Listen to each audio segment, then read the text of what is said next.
Bom dia, boa tarde, boa noite para você que acompanha as redes sociais do jornal Página D. Eu sou o Diego Singolani e está no ar mais um episódio do PDcast, o podcast do jornal Página D. Episódio número 6. Estamos ao vivo no Facebook do Página D, também no nosso canal do YouTube. Para você que quiser interagir, participar conosco, mandar suas opiniões, perguntas que a gente vai ler durante o episódio de hoje, a orientação é para que você vá para o canal do YouTube. Já se inscreva, é só procurar por Página D, Jornal Página D, você vai encontrar o canal do nosso jornal e lá nós transmitimos ao vivo também o nosso podcast. Você que está no Facebook também fica à vontade. A dica do canal do YouTube vale também para quem quiser assistir a este programa na Smart TV, né, no aplicativo da sua TV, fica ainda mais fácil. Obrigado a todas e todos vocês que têm cada vez mais engajado aqui no nosso PDcast, além dos demais conteúdos do Jornal Página D. Vale frisar, nós temos o nosso Instagram, Facebook, o canal do YouTube, mas também estamos no TikTok e em todas as plataformas de áudio. Assim que a gente terminar o 6º episódio aqui ao vivo, com vocês no Face e no YouTube, o episódio já estará também disponível no Spotify, Apple Music, entre outras plataformas de áudio, para que você possa acompanhar. Eu vou quebrar um pouco o protocolo, antes de agradecer aos nossos patrocinadores que fazem possível este programa, quero dar os parabéns ao aniversariante do dia. Afinal, Marcos Pelegatti, nosso diretor, completa mais um ano de vida, desejando aqui em nome de toda a equipe do Jornal Página D, do PDcast, muita saúde, realizações. É uma honra poder trabalhar com o Marquinhos Pelegatti. É um ser humano diferenciado, humildade, a maneira como ele se doa às pessoas é algo realmente muito bacana e um profissional absolutamente acima da média. É uma honra poder trabalhar com você, Marcos Pelegatti, que os seus sonhos se realizem, que os caminhos da sua vida se abram para que você possa aí alcançar todos os seus objetivos, para que você alcance todo esse potencial que você tem, seja aqui em Santa Cruz ou em outros horizontes. Parabéns ao Marcos Pelegatti, hoje aniversariante do dia aqui no nosso PDcast. PDcast que tem um oferecimento, claro, de Mufti Academia, Imobiliária Status, também conosco Produtos Províncias do Sul e Una, alimentos premium para cães e gatos. Sem mais delongas, vamos ao nosso convidado desse episódio mais do que especial. Vamos falar com uma sumidade, uma referência quando o assunto é segurança hídrica. Vamos conversar com esse personagem também sobre mudanças climáticas, eventos extremos, mas com um olhar para a nossa região. Há pouquíssimas semanas tivemos aí chuvas torrenciais que causaram grandes estragos. E vamos discutir como é que as nossas cidades têm se preparado ou não para enfrentar esse novo cenário climático que também nos afeta. Além disso, estamos hoje com uma das principais vozes que defende o Rio Pardo, a bacia do Rio Pardo. Também vai ser um assunto importante que iremos discutir a partir de agora. Temos o prazer de receber aqui no PDcast o professor doutor Edson Luiz Piroli. Professor, obrigado pela sua presença. É uma honra ter você conosco aqui no PDcast. Seja bem-vindo, tudo bem? Muito obrigado. Obrigado pelo convite para estar aqui, pela oportunidade de conversar com as pessoas sobre os temas relacionados à segurança hídrica e também as ações que cada indivíduo, que cada comunidade podem desenvolver no seu dia a dia, ao longo da sua vida, preservando os recursos naturais, que são finitos, claro, e que, portanto, precisamos saber utilizá-los em doses que possam atender às nossas demandas, mas perpetuando a disponibilidade para as próximas gerações. Bacana. Que estarão aqui. Professor, o senhor conhece, como eu já falei na introdução, como poucos, a realidade do Rio Pardo, da bacia do Rio Pardo, tem pesquisa a respeito disso, livros que também tratam desse assunto. Já já a gente vai mostrar a sua bibliografia, mas o senhor não é daqui da região. Então vamos começar conhecendo um pouquinho da sua trajetória, de onde veio o professor Edson, fala um pouco da sua trajetória acadêmica, áreas de atuação, áreas de pesquisa, até chegar na Unesp de Bauru, onde hoje o senhor leciona. Conta um pouquinho da sua trajetória pra gente. Bom, eu nasci em Passo Fundo, no Rio Grande do Sul, no interior do município.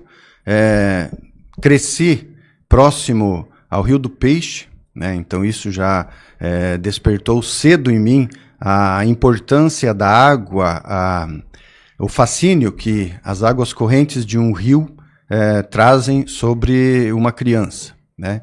Então ali nós pescávamos, ali nós aprendemos a nadar, ali nós tínhamos interações com os amigos, com os familiares, e ali começou a se desenvolver esse sentido de que a água é crucial para as nossas relações e também para a produção, né?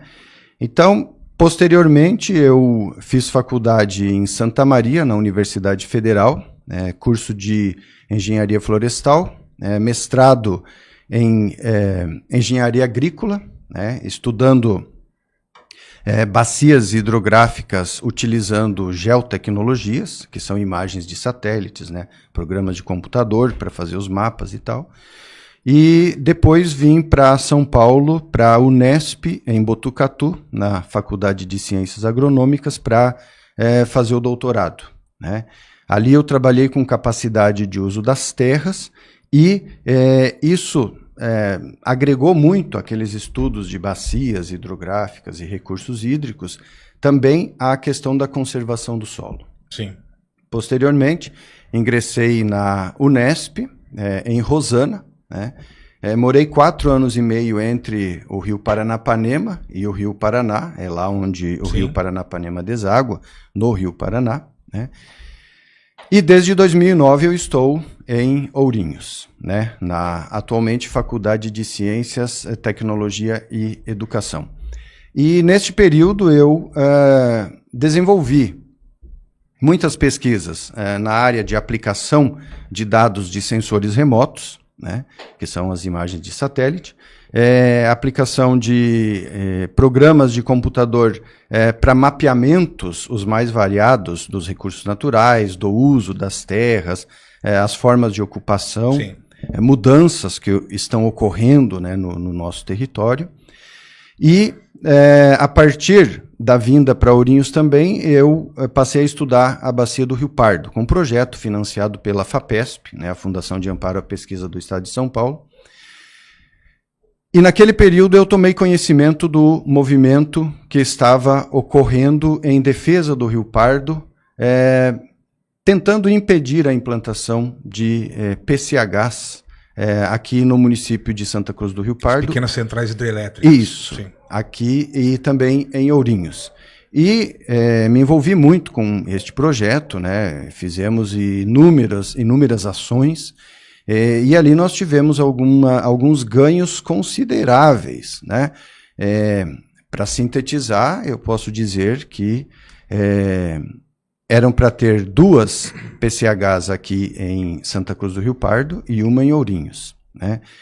A menor delas tinha quase 400 metros de largura por 30 metros de altura.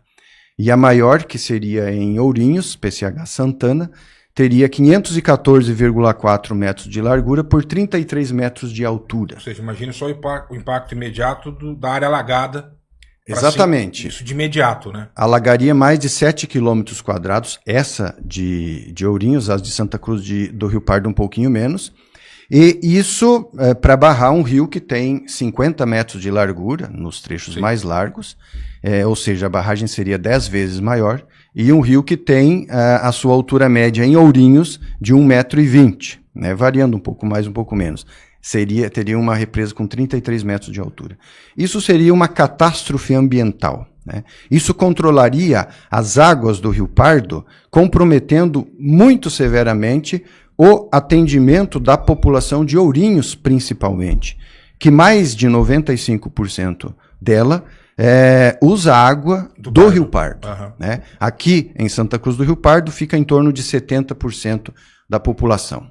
Ou seja, nessas 2 cidades nós teríamos aí algo superior a 130 mil pessoas afetadas pelo controle das águas que esses represamentos fariam, né? E nós afirmamos isso hoje, depois de observarmos o que aconteceu com a implantação da PCH Ponte Branca em Águas de Santa Bárbara, que em alguns períodos, principalmente nos de estiagens mais longas ou secas, eles retêm parte da água e a variação na altura da água em Ourinhos, nós medimos isso durante mais de um ano, chega a ser superior a 20 centímetros em um dia, né?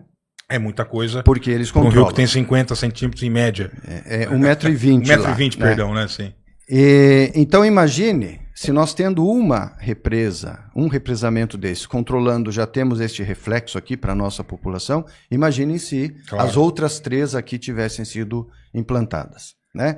Então, é um episódio, é um momento histórico emblemático, porque se nós procurarmos no mundo, não existem outros episódios como esse. Eu só conheço um próximo a esse de população se movimentando e impedindo barramentos. Eu só conheço um na China, mas é uma outra condição, uma outra realidade. No Brasil isso não existe. Quando uma empresa se interessa pelo potencial hidrelétrico de um rio e ela tem financiamentos e apoios do BNDES, financiamentos oficiais, normalmente não tem nada que impeça. Ainda existe ameaça das PCHs ou de empreendimentos desse gênero sobre a bacia do Rio Pardo?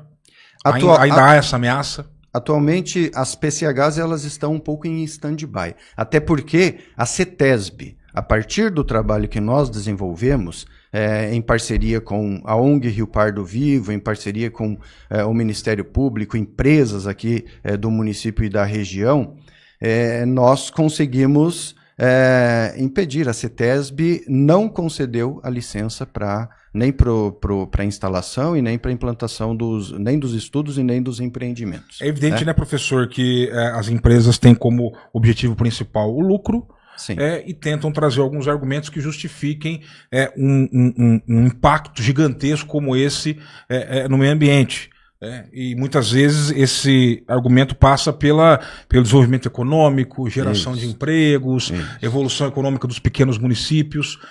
Na prática, esses argumentos se sustentam em pé, ou seja, uma PCH como essa, aquilo que ela tem, o potencial que ela tem para gerar energia, valeria a pena colocado na balança com o tamanho do impacto financeiro, do impacto ambiental, né, que um empreendimento como esse causaria, né, e causa, no caso, pelo menos uma foi instalada, né?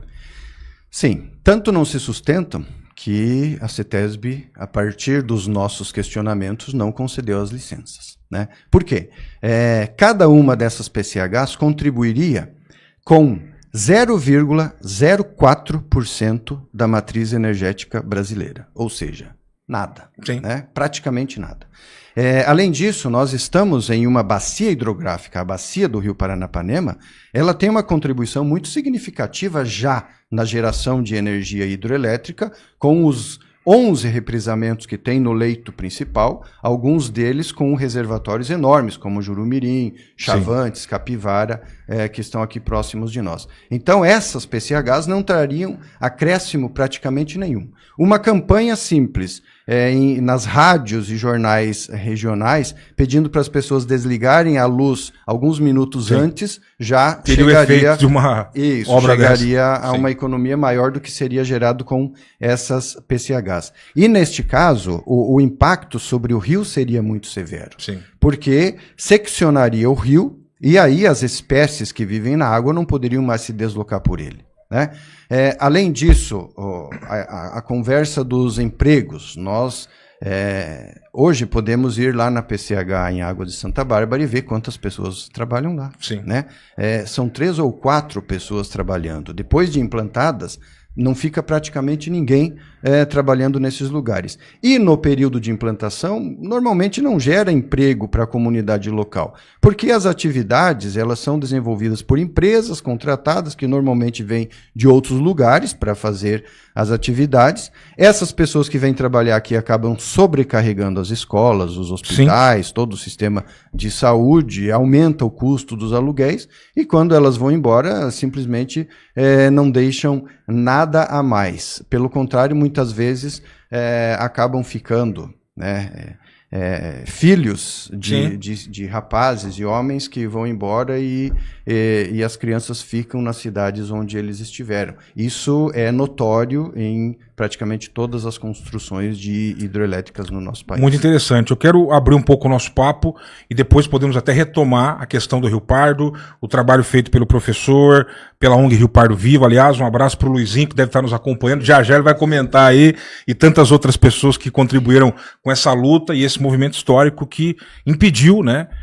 Podemos falar que, se não a morte, mas que o rio agonizasse ainda mais, graças ao trabalho que vocês fizeram aí e continuam fazendo, né, à frente dessa bandeira. Mas eu quero falar um pouco mais sobre a questão da água ou da falta d'água, dos eventos climáticos extremos que nós estamos enfrentando, inclusive aqui na nossa região. Mas antes, vamos com o nosso primeiro patrocinador, Marcos Peregatti, o aniversariante. Pode ser? A gente começa falando da Movit Academia, com 3 unidades aqui em Santa Cruz do Rio Pardo, a novíssima unidade que fica lá no bairro da Estação. Essa semana a gente esteve na Movit para produzir um conteúdo especial. Aliás, hoje, não é isso, Marcos Pelegatti e Bruno Demarque?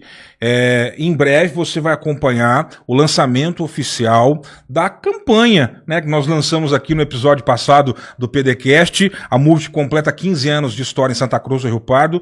Vai escolher, junto com o jornal Página D, 15 pessoas que tenham laudo, né, confirmando a obesidade, que queiram mudar de vida, que não tenham condições, né, de pagar a academia. Serão 15 pessoas selecionadas para ter 1 ano de academia grátis, mais atendimento psicológico, mais nutricionista, tudo por conta da Movit Academia e do jornal Página D. Nós estivemos hoje lá na Movit gravando material e vamos lançar esse projeto daqui a algumas horas nas redes sociais da Movit e do Página D. Então fique ligado. Siga-nos em todas as plataformas, em todas as redes sociais. Vale a pena você conferir as experiências que a Movit tem para lhe oferecer. São dezenas de aulas coletivas, além de equipamentos para musculação, profissionais capacitados, tem nutricionista própria, tem um time de personagens lá prontos para lhe atender, ok? Movit Academia, 3 unidades em Santa Cruz. Mais detalhes você confere no link que está aqui embaixo na nossa live e aguarde, nas próximas horas vamos lançar esse projeto incrível, a Movit escolhendo 15 pessoas para treinarem 1 ano de graça, com acompanhamento psicológico e também nutricional, para que elas possam mudar de vida nos próximos 12 meses. Beleza? Movit Academia conosco aqui no PDCast. Professor Edson Luiz Piroli, convidado do 6º episódio do nosso PDCast. Eu sou um estudante dos anos 90, né? Eu nasci em 87, então estive ali nos anos 90 no ensino básico, professor, e a minha geração foi muito afetada pela pela Eco 92, aqueles grandes eventos temáticos ligados ao ambientalismo. Eu me recordo que era um tema muito presente dentro da sala de aula da escola pública, a questão do ecologismo, etc, etc. E tinha algumas frases que as professoras e professores repetiam bastante, que era assim, ó: daqui a 20, 30 anos as guerras serão pela água.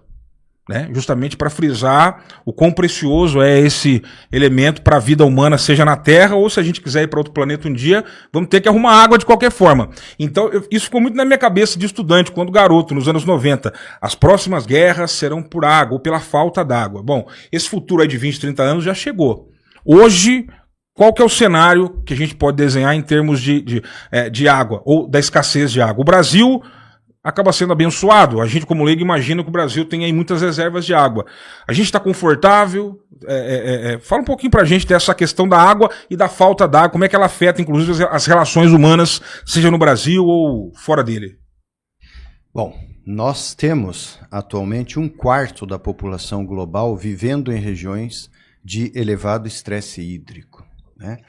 Nós temos áreas como na bacia do Rio Indo, por exemplo, no norte da Índia, onde praticamente todo o território é ocupado por lavouras irrigadas, que utilizam água. Muita dessa água extraída do subsolo, ou seja, água subterrânea, porque a água superficial já não atende mais a demanda. E por que é que eles produzem tanto produto agrícola irrigado? Porque nós somos quase em torno de 8 bilhões de pessoas que comem ou deveriam comer 3 refeições por dia, né? E este produto precisa ser produzido em algum lugar. O que dá a garantia da produção, independente dos fatores climáticos, é a irrigação. Então, é o exemplo da Índia. Mas nós temos, por exemplo, na Austrália, uma bacia chamada Murray-Darling, que o rio chega a secar em alguns períodos do ano de tanta água extraída para uso na irrigação. O Rio Colorado, nos Estados Unidos, ele também, em alguns períodos do ano, não chega até o Mar de Cortez, lá na península lá da Califórnia, porque a água é retida nos barramentos para gerar energia elétrica, para atender a várias demandas, principalmente para irrigação também. E isso sem contar na Europa, isso sem contar em algumas regiões do Brasil. Então a questão da água no mundo hoje ela é extremamente preocupante. E quando essa água se torna escassa em países de grande população, como por exemplo a Índia e a China, ela tende a aumentar muito a pressão sobre o território de outros países. Sim. Ou essas pessoas se mudam de lá, ou elas vão fazer outra coisa e vão importar alimentos. E esses alimentos passam a ser produzidos, então, em países como nós, né, na América do Sul, ou países da África. Por isso, nós temos tido uma ampliação muito grande na produção agrícola no nosso país nas últimas 2 ou 3 décadas. Né? O Cerrado, Mato Grosso, Goiás, Maranhão, oeste da Bahia não eram ocupados com atividades agropecuárias, ou a ocupação que tinha era muito limitada há 3 décadas atrás. Hoje são grandes produtores de alimentos. Né? Aqui no nosso estado, trazendo aqui para a bacia do Rio Pardo, nós tínhamos no ano de 2004 4 pivôs centrais irrigando áreas. Nós temos agora, no ano de 2024, nós mapeamos isso, nós temos mais de 330 pivôs centrais. Não tem como isso não afetar o rio. Em 20 anos. Claro. Né? Essa água é retirada de onde? Alguns pivôs retiram água de córregos, ou até mesmo do Rio Pardo, ou dos principais tributários dele, e em alguns casos também se retira essa água subterrânea. Né? Então se busca essa água em grandes profundidades e se traz ela para a superfície para fazer essas irrigações. Essa água subterrânea trazida para a superfície, ela também é preocupante. Por quê? Porque é uma água que, para ser recarregada, demora muitos anos. Sim. Demora décadas, séculos, milênios em alguns casos. E de repente nós abrimos um poço, 300, 400, 500 metros, e passamos a extrair essa água em questão de dias ou semanas, e a partir dali todo dia. Né? Isso tem um comprometimento muito grande nos níveis dessa água subterrânea também. Né? Então, cidades como Ribeirão Preto, por exemplo, tem algumas regiões onde a água subterrânea já teve um rebaixamento de 70 metros nas últimas décadas. Caramba. Isso estudo do pessoal da USP. Aqui em Ourinhos, alguns dos poços que nós temos na área urbana chegaram a rebaixar 25 metros de 2015 para cá. Né? Por quê? Porque a recarga é demorada e a retirada é cada vez mais intensa. Então, existe até uma reportagem que saiu no Estadão há um tempo atrás, que o título é Estamos secando os continentes. Né? A autora, uma das autoras deste texto é a Bruna, que foi nossa aluna aqui em Ourinhos. Bacana. Ela fez mestrado, doutorado, e hoje ela trabalha no Instituto Água Sustentável e publicou este texto no Estadão, né, demonstrando com dados que nós estamos tirando a água de dentro da terra, jogando na superfície, e essa água na superfície, por meio dos rios, vai rapidamente de volta para o oceano.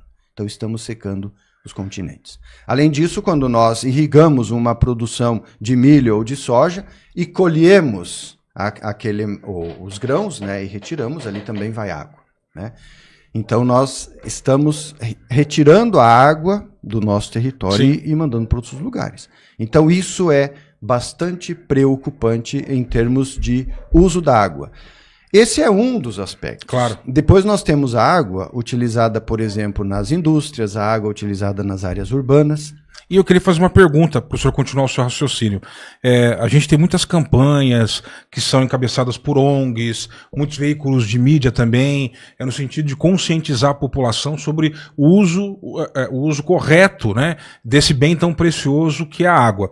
Só que eu tenho uma visão que, às vezes, eles tentam jogar essa responsabilidade no indivíduo, na família. Sim. Eles tentam, de alguma forma, colocar a problemática de maneira atomizada, como se a mudança de hábito, que é fundamental e importante, que a gente tenha consciência sobre como usar os recursos que a terra nos oferece, mas pelo que a gente vê em termos de números, o que a indústria, o que a agricultura, a pecuária, a indústria, o que esses setores consomem de água é algo muito maior em relação ao impacto individual de cada pessoa. Então, é óbvio que a gente tem que ter uma consciência dos usos de recursos naturais, mas às vezes parece que a responsabilidade propositadamente é jogada mais para o indivíduo e não para os grandes setores econômicos. A minha visão está equivocada por aí? Sim, é exatamente por aí. O consumidor individual, no Brasil, em média, usa 180 litros de água por dia. Então, cada um de nós, ao longo do ano, vamos usar aí 180 litros de água, se quiser saber por ano, vezes 365. Muito bem. Os volumes utilizados nessas outras atividades são infinitamente superiores. Agora, é importante lembrarmos que essas atividades, elas produzem alimentos, elas produzem energia, elas produzem fibras, elas têm uma contribuição para as pessoas muito importante e também para o país na geração de divisas. Impostos, são necessárias em última análise. Exatamente. Okay. Então, nós não vamos aqui colocar a culpa nelas. Nem demonizá-los, não é isso que exatamente.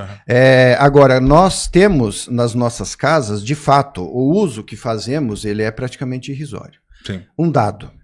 Em Ourinhos, nós temos dados do Comitê de Bacia e os dados que monitoram o uso de água, nós temos em torno de 50% da água captada no Rio Pardo é perdida entre o tratamento e as casas. O que é um absurdo, né? O que é um absurdo, claro. Então isso tem que ser trabalhado. Perfeito. Né? Agora mudou a responsável pela distribuição de água lá, nós esperamos que isso também mude.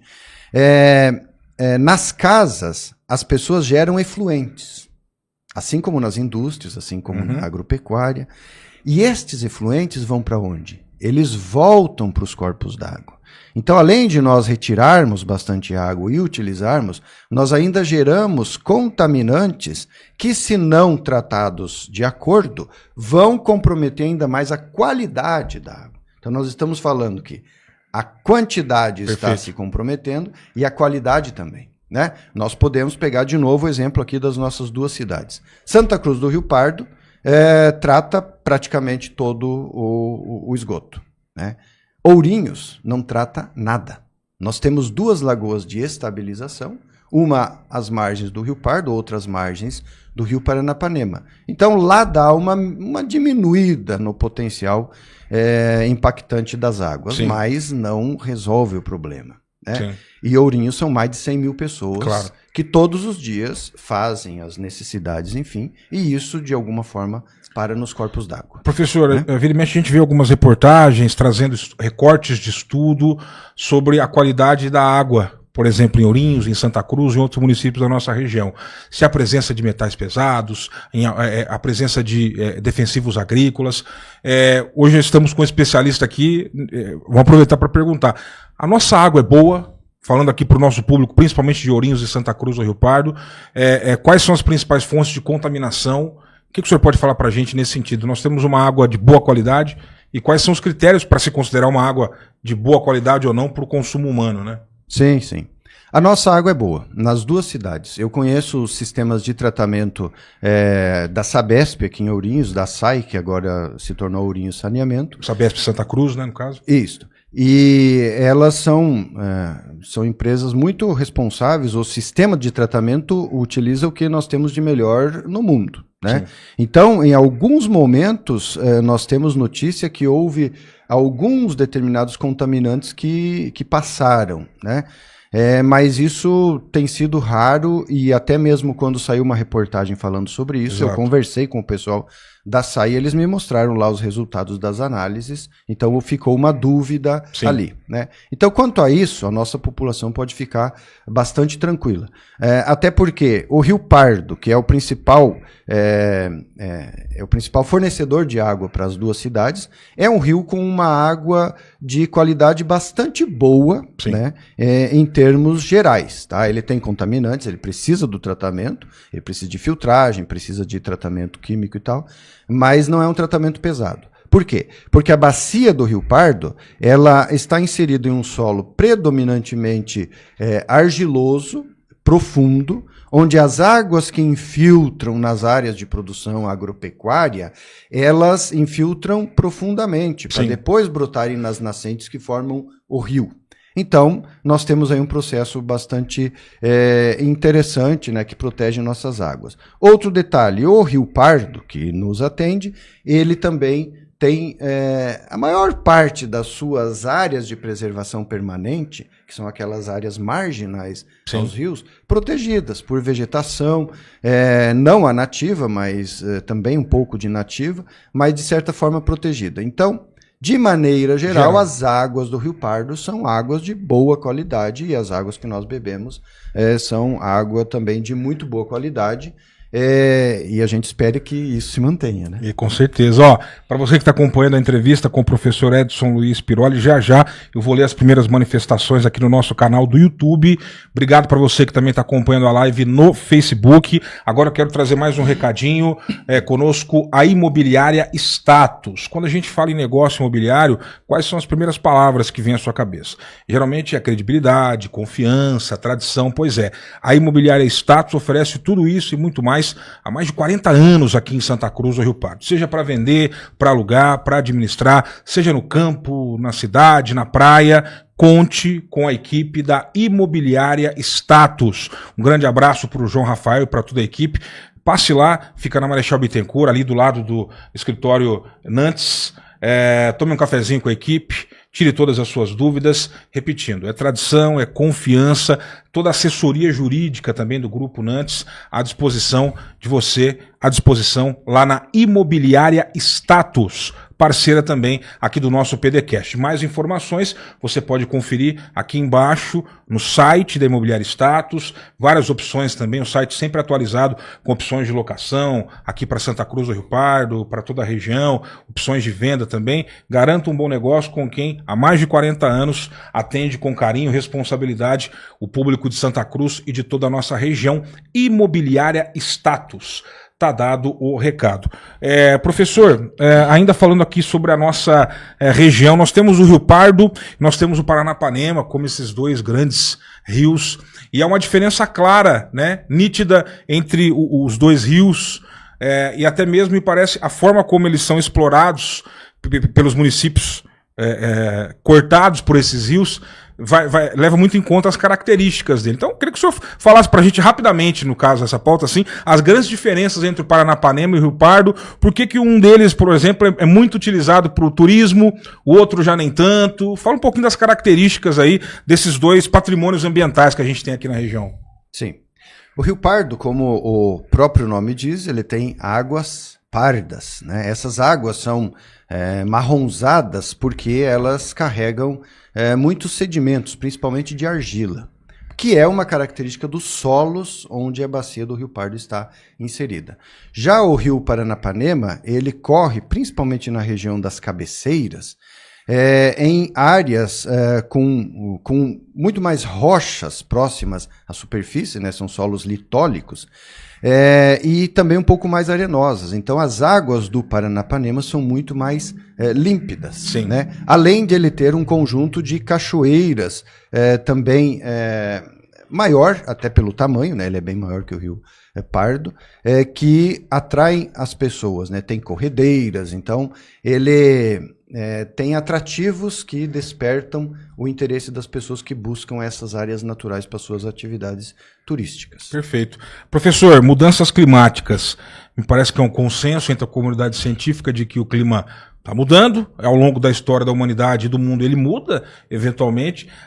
Eu gostaria sempre, há tempos eu gostaria de conversar com um especialista sobre uma visão mais local, mais micro. Primeiro, se é consenso que essas grandes mudanças climáticas se dão por interferência do homem, seja a nível global ou, às vezes, a nível local, em regiões específicas, em um estado, em um país. Como é que o homem, de fato, interfere positivamente ou negativamente nessas mudanças climáticas? Tivemos, na semana passada ou retrasada, chuvas consideráveis aqui na região, causando alguns estragos. Há pouco tempo atrás foi a estiagem que também afetou a produção agrícola, entre outras situações.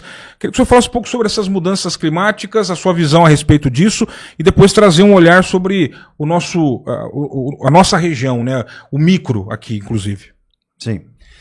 Com relação às mudanças climáticas, em nível global, há um debate ainda sobre cientistas, né, pelo mundo afora, sobre até que ponto a interferência antrópica consegue modificar o clima do planeta como um todo. Né? Porque o planeta é muito grande. Sim. Se nós considerarmos apenas as áreas cobertas por água, nós temos aí 70% de toda a área do nosso planeta. Então isso ainda é foco de alguns questionamentos. Além disso, nós temos, por exemplo, agora aqui no Brasil, uma onda de calor bastante severa. Alguns dias atrás nós tivemos, por exemplo, neve no estado da Flórida, no sul dos Estados Unidos, coisa que também não é comum, né? Então, às vezes o pessoal fala que está aquecendo, mas em um lugar está esfriando mais do que se esperava. Então, nós temos esses extremos climáticos aparentemente extremados, né? Ou seja, eles estão saindo daqueles padrões que nós tínhamos, esperando temperatura máxima dentro de um determinado limite, mínima no outro, e extrapolando isso, né? Trazendo para a questão local, aí nós vemos muito claramente as mudanças climáticas aparecendo. E aí eu vou te dizer, e para as pessoas que estão nos ouvindo, que isso é uma questão muito lógica se nós analisarmos a nossa realidade. Veja, qual era a cobertura do solo aqui onde nós estamos, em Santa Cruz do Rio Pardo, há 100 anos atrás? Mata Atlântica. Era Mata Atlântica, era floresta de grande porte. Nestas condições, a radiação solar batia na copa das árvores, se espalhava ali, a árvore fazia sombra, a radiação solar chegava em pouquíssima intensidade sobre o solo, ou não chegava, porque o solo também era coberto por folhas, por galhos, por animais em decomposição e tudo mais, por bastante água que infiltrava neste solo, né? Atualmente, qual é a condição aqui onde nós estamos? Basicamente, o solo todo impermeabilizado por asfalto, concreto.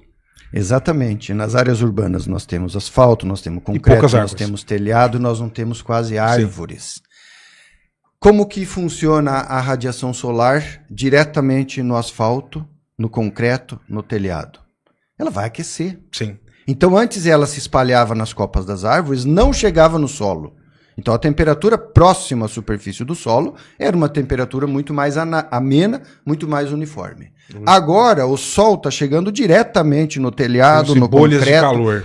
No asfalto, e além de ele aquecer essas coberturas do solo, essas coberturas, esse asfalto, esse concreto, retém esse solo e passam a irradiar calor também. Sim. Então, nós temos o sol esquentando de cima, e o concreto, o asfalto, esquentando de baixo. É claro que vai esquentar muito mais. Isso forma uma bolha.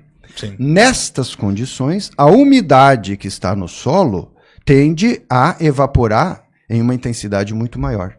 Então se torna ainda mais quente. Quando nós temos um ambiente muito quente, com pouca umidade, surge o risco dos incêndios. Também, verdade. Que é o que aconteceu aí em agosto, setembro, que nós tivemos o estado em chamas. O estado, né, o país, a América do Sul praticamente em chamas, né? Então isso é resultado do quê? Das mudanças na cobertura do solo que trouxeram as mudanças climáticas aqui no nosso mesoclima, né? No nosso clima regional. Sim. Né? Só que esse nosso mesoclima pode ser extrapolado para o estado de São Paulo inteiro, do Paraná inteiro, de Minas Gerais, do Mato Grosso do Sul. Então nós temos uma grande área do país que teve retirada a sua cobertura natural, que protegia da radiação solar, e agora tem uma irradiação solar batendo diretamente no solo exposto, no concreto, no asfalto, no telhado, e aumentando a temperatura. Sim. Então isso naturalmente aquece.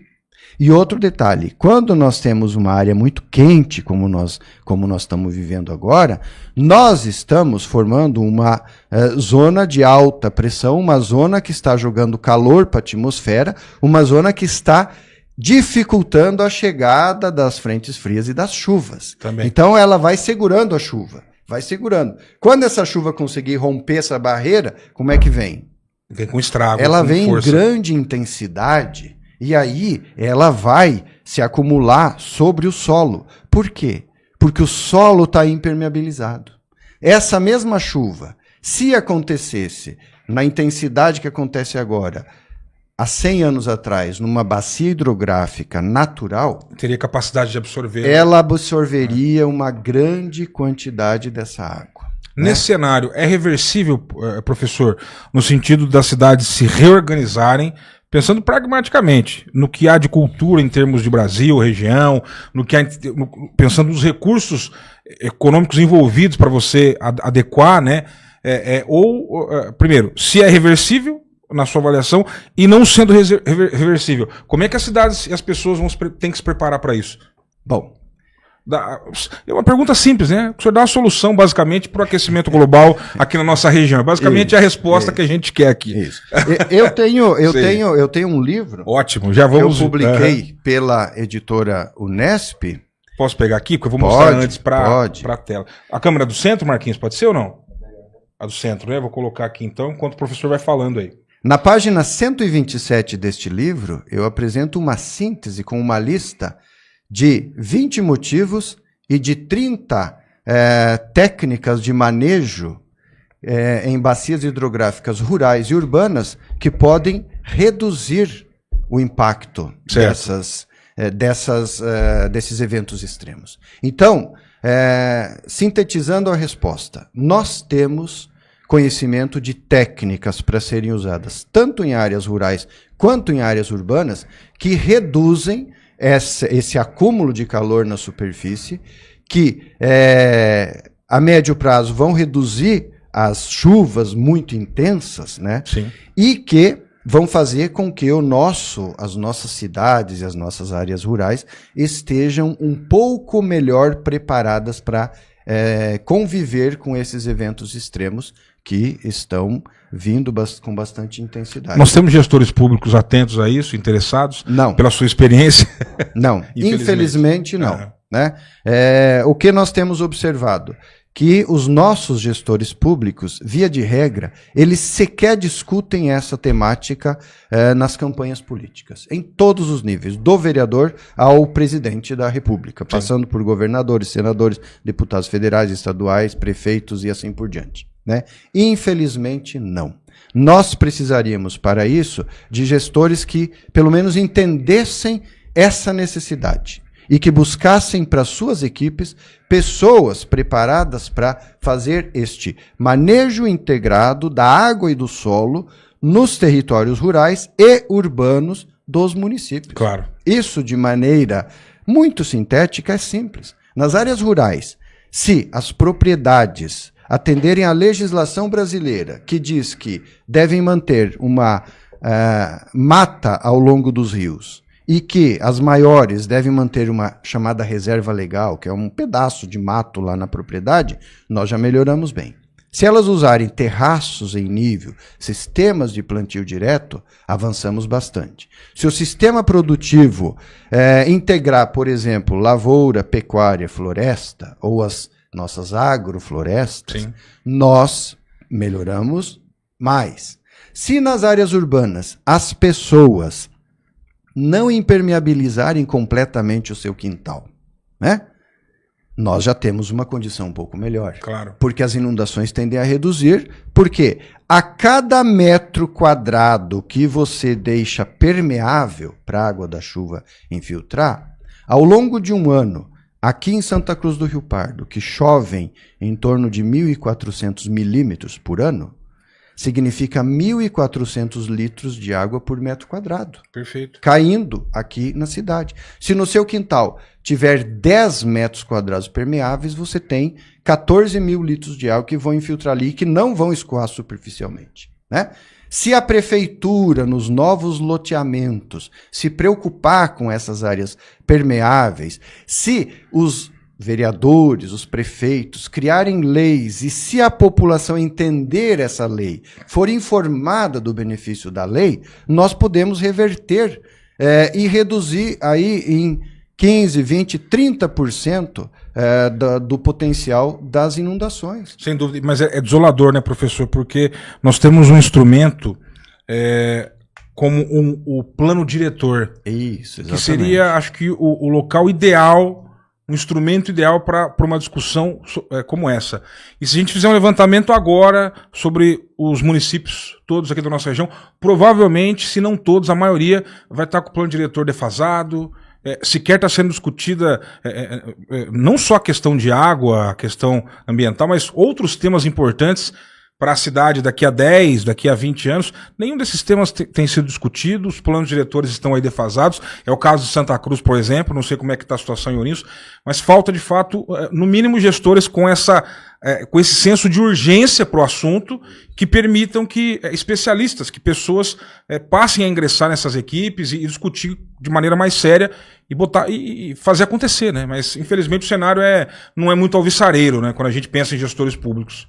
Eu poderia conduzir essa conversa pelo viés do pessimismo, sim, né? Claro. E te dizer que isso é quase impossível. Sim. Eu prefiro acreditar que o conhecimento científico gerado nas últimas décadas, que as consequências dessa má gestão, hoje visíveis para praticamente todas as pessoas que querem prestar atenção, claro, nelas, vão acender um alerta e nós vamos começar a agir de maneira diferente. Um detalhe, nós não podemos culpar o gestor municipal, porque o gestor municipal é o reflexo da vontade da comunidade. Concordo, né? Claro. Então, se a comunidade não valoriza uma árvore na rua, que também reduz o impacto da água da chuva, diminui a enxurrada, diminui a inundação, melhora a temperatura, diminui a velocidade do vento, enfim, tem uma série de benefícios. Aí a pessoa prefere cortar a árvore da calçada dela, porque às vezes faz sujeira na calçada. Então, essa pessoa não se preocupa em votar num prefeito ou num vereador que esteja comprometido com garantir água e qualidade ambiental. E quando nós falamos de qualidade ambiental, nós falamos também de segurança alimentar.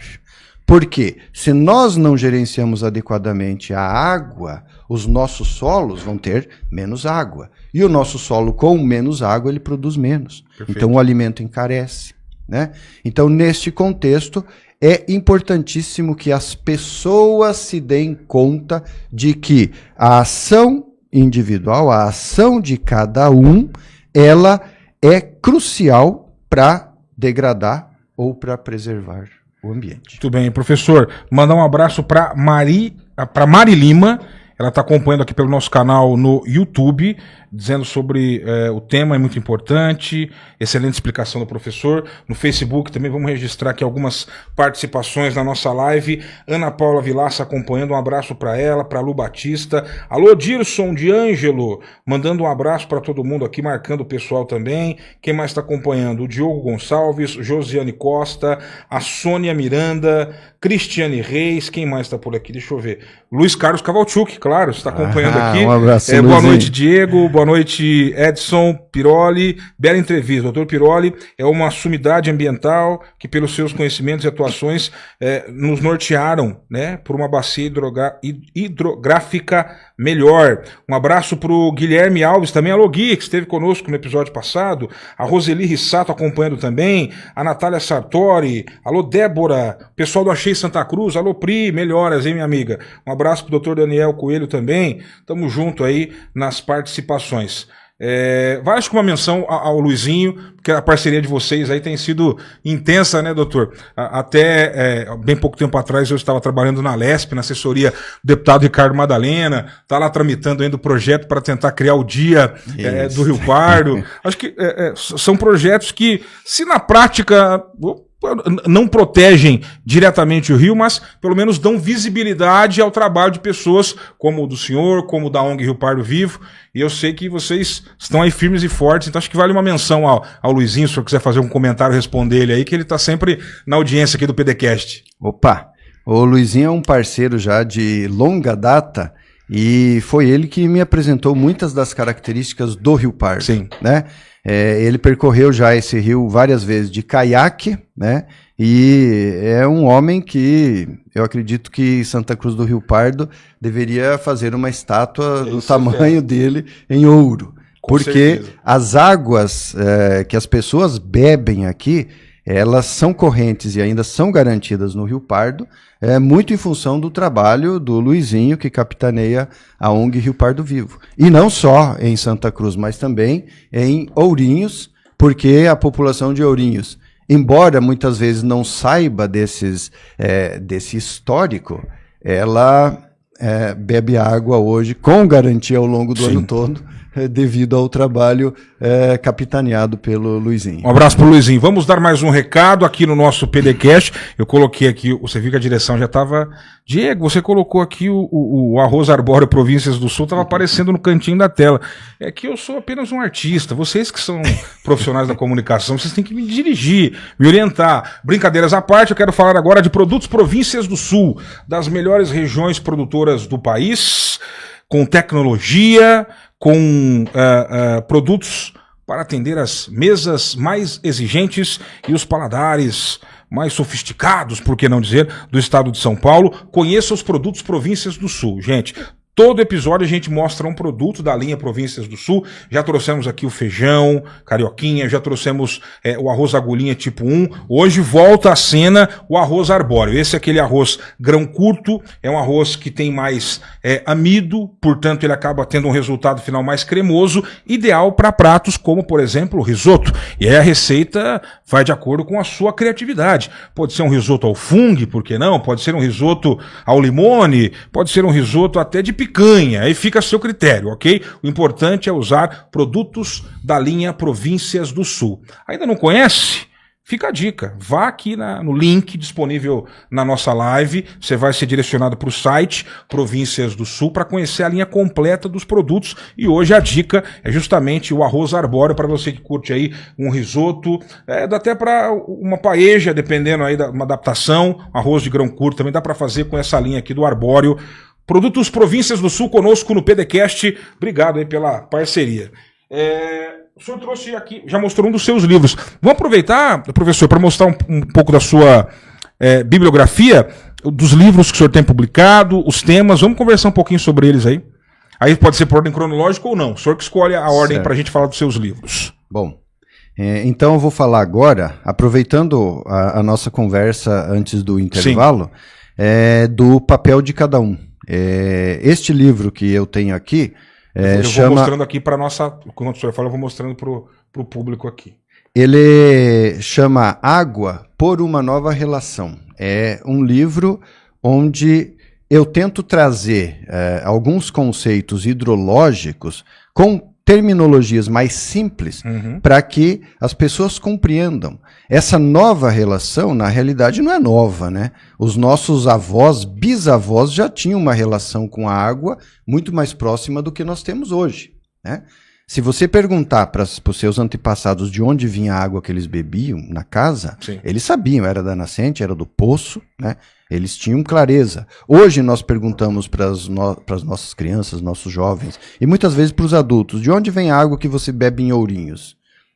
Se souber que vem do Rio Pardo, já estamos no lucro, né? Sim. Porque muita gente sequer sabe que o nome do rio Verdade. é Rio Pardo. Né? Então este livro, Água por uma Nova Relação, foi publicado pela Paco Editorial. Ele já vendeu alguns milhares de cópias. Esse é o mais recente ou tá, qual é o Não, esse é o mais antigo que eu tenho primeiro, aqui. Então, por ordem cronológica. Isso, e este daqui Opa, é está para você. Está com a dedicatória, ó, para o Diego, dedicatória. que as águas da vida lhe sejam sempre fortes e límpidas. Fartas. Um abraço. E fartas, né? Fartas e límpidas. Fartas, fortes e fortes também, por que não? Sim. Tem que saber nadar se a água for forte, né? Senão não adianta entrar também, não vai brincar com água não. É. Fartas e límpidas, um abraço fraterno. Obrigado pela dedicatória, viu? Então tá aqui, esse é o Água por uma Nova Relação, Edson Luiz Piroli, editora Paco Editorial. Imagina que tem algum site depois onde todos os seus livros estão disponíveis. Sim. E a gente fala no final. Então vamos pro próximo livro aí, professor. Muito bem. Este daqui, Água e Bacias Hidrográficas. Esse eu escrevi tratando da questão do planejamento e da gestão de bacias hidrográficas. Okay. Porque todas as águas que correm no nosso país, com exceção de muito poucas próximas do litoral, elas correm em uma bacia hidrográfica. Sim. Nós aqui estamos numa bacia hidrográfica, aqui onde nós estamos, chamada São Domingos, que é um ribeirão, que deságua no Rio Pardo. Então ele é um tributário do Rio Pardo, então nós também estamos na bacia do Rio Pardo. O Rio Pardo deságua no Paranapanema, nós estamos na bacia do Paranapanema. O Paranapanema deságua no Paraná, nós estamos na bacia do Paraná também. Caramba. E o Rio Paraná vai formar o Rio da Prata, que deságua lá entre Buenos Aires e Montevidéu, né, no Oceano Atlântico. Então nós também estamos na bacia do Prata. Né? Veja, então nós estamos sempre numa bacia. Vai só aumentando o tamanho do zoom. Isso, exatamente. Então nós, neste livro eu trato essa questão das bacias hidrográficas, conceitos e tudo mais. Depois tem esse outro que eu mostrei agora há pouco, que eu falei da lista de ações, né? Ele chama Manejo Integrado de Bacias Hidrográficas para a Produção de Água, exercícios aplicados ao Rio Pardo. Posso mostrá-lo na tela? E eu foco neste livro exemplos de manejo integrado de bacias, usando o Rio Pardo como a nossa área de aplicação. Por quê? Porque conhecemos bastante bem o Rio Pardo e porque sabemos da importância do Rio Pardo para a população, não só dos nossos municípios, mas dos municípios que estão a montante, acima dele, né? Água de Santa Bárbara, Iaras, Itatinga, Avaré, Botucatu, São Manuel, Pardinho, e por aí vai, né? E aqui neste livro, então, eu apresento essa lista de técnicas a serem adotadas para o manejo integrado de bacias hidrográficas. Isso garante condições ambientais muito melhores. A questão é aplicá-las. Né? Nós temos um trabalho feito junto com a Prefeitura de Ourinhos, de Santa Cruz do Rio Pardo, de Botucatu, de Pardinho, que é o encontro de secretários de Meio Ambiente e Agricultura dos municípios do Rio Pardo. Né? Então a gente convida todos para que vão nesses eventos discutir conosco o que fazer para garantir o Rio Pardo. Né? E a primeira técnica que eu recomendo neste livro aqui é inserir nos currículos escolares, né, de todas as escolas no território dessa bacia, e deveria ser de todas, o tema bacia hidrográfica e o tema a bacia hidrográfica em que estamos inseridos. Perfeito. Para que o aluno que estuda na escola aqui, na bacia do Ribeirão São Domingos, ele saiba que ele está numa bacia e a água que escorre sobre o calçamento da escola vai parar lá no fundo de vale e muitas vezes vai causar a inundação que nós temos. E esse conhecimento gera uma sensação também de pertencimento. De fazer parte. De fazer parte e também de cuidar disso. Acho que é importante, né, professor? Isso, exatamente. Próximo livro. Então essa é a primeira. E aqui este livro chama Bacias Hidrográficas e Segurança Hídrica. Ele é um livro que eu organizei com os meus orientandos de doutorado, onde cada um deles escreveu um capítulo demonstrando as pesquisas que eles desenvolveram ao longo do tempo sob minha orientação. Sim. Aqui nós temos, por exemplo, um capítulo que estuda a bacia hidrográfica do Ribeirão São Domingos, onde nós estamos, que foi um trabalho desenvolvido pelo Júlio Demarque, que é aqui de Santa Cruz do Rio Pardo, que fez doutorado Descobri agora há pouco. na Primo Unesp. do nosso Demarque Produções aqui. Sim. É um excelente profissional, o Júlio também. Aliás, aqui em Santa Cruz do Rio Pardo, nós temos expoentes muito significativos das ciências, da arte, da cultura, enfim, da comunicação, né? Agradeço pelo que me toca. Agora, professor, quem quiser ter acesso ao seu material de pesquisa, aos seus livros, já vamos aproveitar, ainda temos mais algumas perguntas, algumas manifestações da audiência, mas já divulga os seus canais, sigam, né, o professor Edson Luiz Piroli nas redes sociais. Fala um pouquinho como é que o pessoal lhe encontra o conteúdo que o senhor produz. Bom, no Instagram, Edson Piroli. Tudo junto, né? Tudo simples. No YouTube, um canal chamado Kipa Inco. K-Y-P-A-I-N-K-O. Né? Kipa significa terra, Inco significa água, na língua das tribos Panarás do norte do Mato Grosso. Né? Então eu acho esses termos muito bonitos, mas eles não são muito fáceis para serem divulgados. Né? Enfim, a gente não entende de marketing. Nem né? eu também, né? Mas vamos lá. E também tenho um site, o mesmo nome, kipainco.com, né?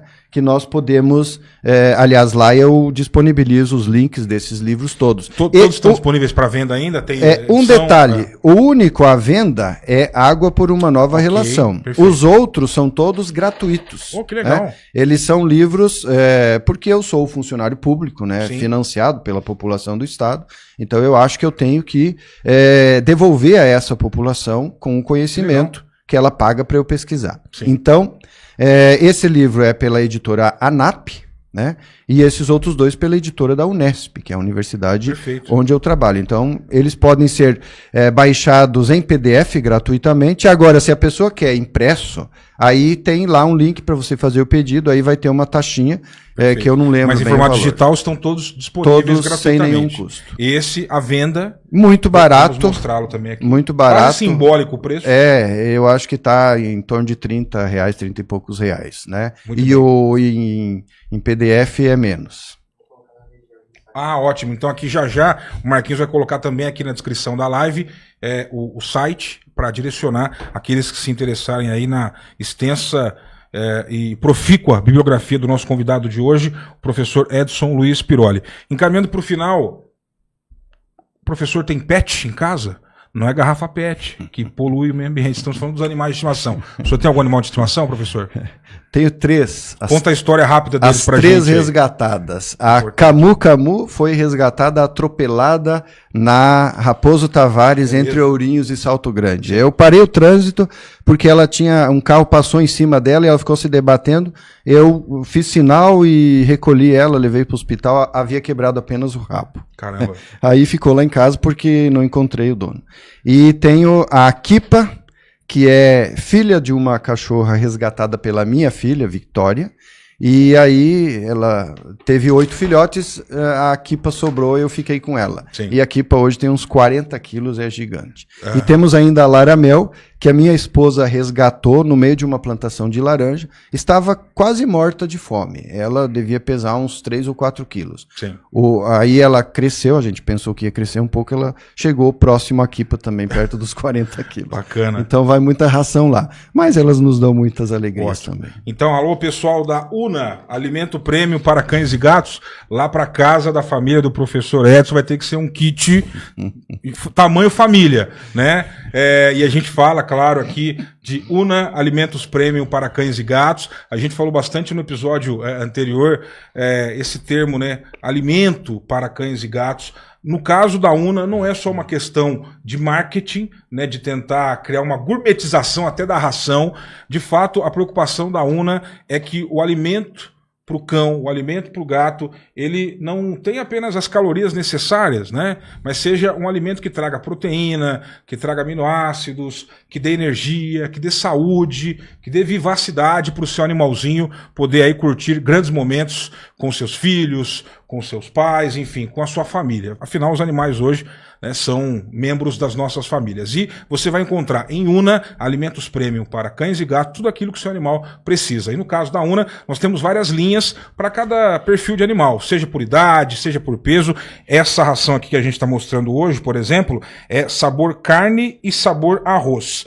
Pacote de 1 kg, essa aqui é voltada para animais adultos, no caso cães adultos de pequeno porte. A gente vai anotar as características da família lá do professor Edson e mandar lá para Ourinhos um kit completo para... Como é que é o nome da família lá dos cães? Camu, Kipa e Laramel. Os nomes são complexos, hein? Do site, dos animais, dos cachorros, mas imagino que eles estão sendo muito bem cuidados. Então, conheça mais sobre Una, alimentação premium para cães e gatos. A Una, que é um produto da Solito Alimentos, mais de 60 anos de experiência em alimentos para humanos, também agora trazendo toda essa tecnologia, qualidade, competência para alimentos voltados a cães e gatos. Aqui na descrição da live você também pode acessar as redes sociais, as mídias da Una e conhecer a linha completa dos produtos para cães e gatos. Una, alimentação premium para o seu melhor amigo. Professor, já agradecendo a sua presença aqui no nosso PDCast, vocês devem se lembrar que nós anunciamos inicialmente o professor por episódio 5, uma virose afetou a todos nós aqui, inclusive desse estúdio, inclusive o professor não pôde vir, mas graças a Deus deu certo hoje, até aqui um bate-papo excelente. E aí uma curiosidade, né? Quando a gente falava no começo do programa que hoje é o episódio 6, o senhor se lembrou da ODS 6. Isso. Explica para quem não sabe o que são as ODS e qual que é a ODS 6. Explica pra gente aí. Bom, o Objetivo do Desenvolvimento Sustentável é um conjunto de objetivos criado pela Organização das Nações Unidas para orientar ações em prol da defesa, da proteção, da preservação e da recuperação ambiental, social, econômica, enfim, no nosso planeta, né? E o objetivo 6 é água e saneamento básico, que está relacionado, então, ao trabalho com os recursos hídricos, de maneira geral, tanto antes deles serem usados por nós, quanto depois de serem usados, né, que aí vem também a parte de tratamento de esgotos e tudo mais. Perfeito. Professor, queria que o senhor deixasse um recado final, se quiser mandar algum abraço para alguém, se a família estiver assistindo aí pode mandar um salve também, para os seus alunos, para o pessoal da Unesp, e um recado sobre de maneira geral, sintetizando a nossa conversa até aqui, né, sobre essa importância da água, da conscientização de todos nós, dos gestores públicos, de como as cidades devem se preparar para esse novo momento, de como nós, enquanto sociedade, evidentemente também temos que nos engajar mais em pautas como essa, e se o senhor tivesse a caneta do Todo-Poderoso nas mãos e pudesse dar ali assinar um bilhetinho, ó, a partir de agora vocês vão fazer isso aqui, que é o que a gente precisa para que a gente preserve a nossa geração, mas principalmente pensando nos filhos, nos nossos netos. Qual que seria aí esse desejo realizado numa canetada só? Bom, então, agradecendo, né, à Unesp, aos colegas docentes, aos alunos de graduação e pós-graduação que trabalham comigo, que trabalharam, enfim, que trabalharão, também a família, minha esposa Marisa, a Vitória, a Valquíria e o Vinícius, meus 3 filhos, né, além das cachorras, né. Eu acho que, eu sempre digo para os meus alunos que a solução para os problemas ambientais é o manejo integrado das bacias hidrográficas, né? Então, na primeira aula eu falo isso e eles vão com isso até o fim. Por quê? Porque se nós soubermos o que fazer para preservar os nossos solos e as nossas águas, tanto nas áreas rurais quanto nas áreas urbanas, considerando aí os ecossistemas, né, as florestas, a fauna silvestre e tudo mais, a nossa demanda por alimento, por energia e por matérias-primas, nós podemos viver neste planeta indefinidamente de maneira equilibrada. Agora, se nós não considerarmos os limites que nós temos em termos de recursos naturais, principalmente solo e água, né, que é o nosso foco aqui, nós tendemos a ter problemas cada vez mais severos, não só com a segurança hídrica, mas também com a segurança alimentar e a segurança energética. Então, o que nós precisamos fazer é, simplesmente, cada pessoa precisa se comprometer na sua casa a ter um pedacinho do seu quintal permeável para água infiltrar, né? Precisamos voltar a ter os jardins, os gramados, os pomares, as hortas nos nossos quintais, porque isso diminui o aquecimento das nossas casas, produz alimento e ainda infiltra água, né? E nós precisamos ter um trabalho muito significativo na escolha dos nossos representantes, aquelas pessoas que vão definir as políticas públicas que podem conduzir a um ambiente melhor ou a uma degradação completa, né? Então, cada um buscando informação e fazendo de fato a sua parte, nós temos uma expectativa de continuidade do nosso modelo de vida indefinidamente, né? Agora, se não fizermos isso, o nosso modelo, que é de consumo desenfreado, concentrado em algumas regiões do planeta, que são as nossas grandes cidades, né? Isso não vai continuar. Por quê? Porque os nossos solos, as nossas águas não vão dar conta de atender a demandas tão intensas. Muito bem. Professor, parabéns pelo seu trabalho. Foi uma honra conversar com o senhor pessoalmente. Já acompanhava através das palestras, dos eventos que acontecem na nossa região. Obrigado pelo tempo dividido com a audiência aqui do PDCast. Um prazer. E até uma próxima. Se tiver um novo livro ou qualquer pauta aí que seja absolutamente interessante e pertinente, como todas essas que a gente abordou, sinta-se à vontade, a casa é sua, já conhece o caminho, o Ourinhos está logo ali, né? Não tem erro. Obrigado, professor. Muito obrigado, um prazer. Prazer é nosso. Obrigado a todas e todos vocês que acompanharam mais um episódio, o 6º episódio do PDCast, o podcast do Jornal Página D. Nas próximas horas, este programa também estará disponível nas plataformas de áudio, ok? A live, evidentemente, ficará salva aqui no Facebook e também no nosso canal do YouTube. Aproveite e siga o Jornal Página D em todas as nossas plataformas. www.paginad.com.br é o nosso site. De lá, você vai ser direcionado para o TikTok, para o Instagram, para o Facebook e outras cositas mais. Eu agradeço a todas e todos vocês. Obrigado pelas mensagens, pela interação, pela audiência. Agradecemos a Bruno Demarque. Este programa ele é transmitido ao vivo, justamente de Demarque, dos estúdios Demarque Produções. Agradecendo também a Marcos Pelegatti, nosso diretor aqui, aniversariante do dia. Parabéns mais uma vez. Nos vemos terça-feira que vem. Tchau, tchau.